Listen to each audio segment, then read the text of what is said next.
Magandang araw mga ka-aerial defense, may ibabahagi na naman ako sa inyo.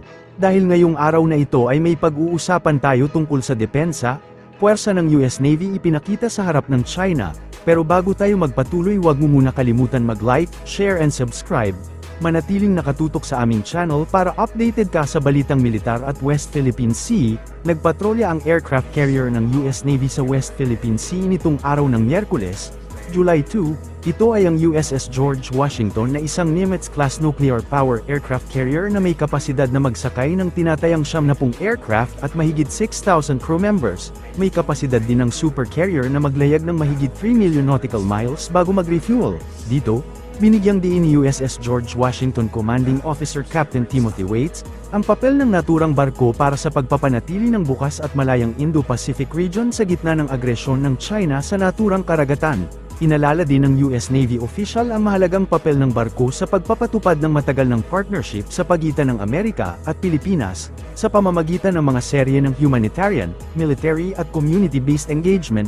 Inobserbahan naman ng media ang mga naging aktibidad ng naturang warship, dito natunghayan ang advanced combat at flight capabilities ng barko.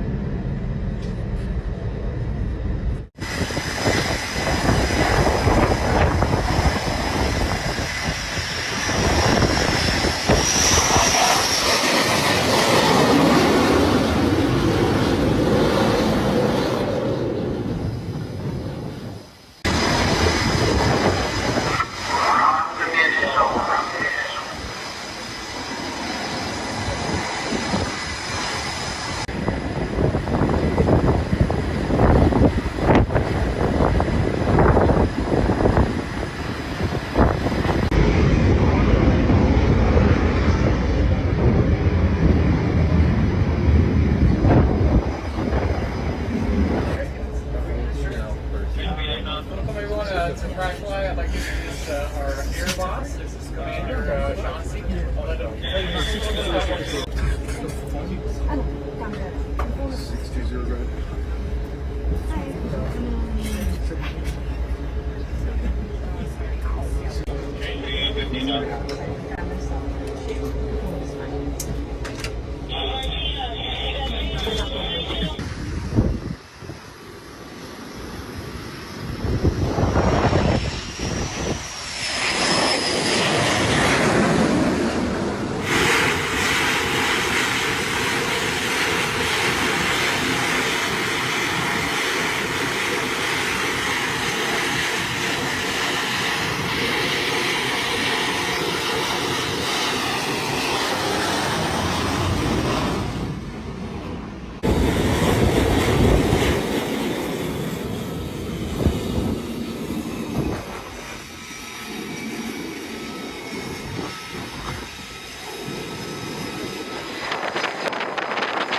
Ipinamalas din ng USS George Washington ang papel nito sa pagsuporta sa mga pagsisikap ng Amerika at kaalyado nito para sa seguridad at katatagan sa rehiyon.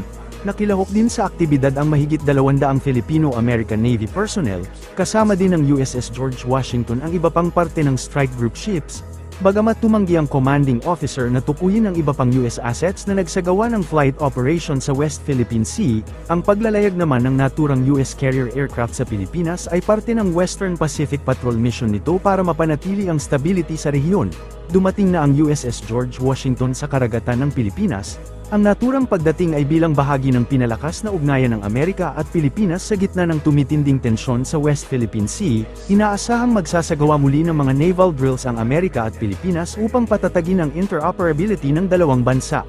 Matatandaan na huling bumisita ang barko sa Pilipinas noong taon 2013 para tumulong sa relief operations matapos ang pananalasa ng Bagyong Yolanda, at noong 2014 para sa mga joint exercises kasama ang Philippine Navy. Sa pinakabagong deployment, Inaasahang magsasagawa muli ng mga naval drills ang Amerika at Pilipinas upang patatagin ang interoperability ng dalawang bansa. Para sa mas madaming update tungkol sa ating depensa, paki-follow at like muna ng aming page na nasa description na ang link. Huwag mo na rin kalimutan mag-like, share and subscribe. Pindutin mo na rin ang bell para updated kayo sa aking mga bagong video. Maraming salamat po.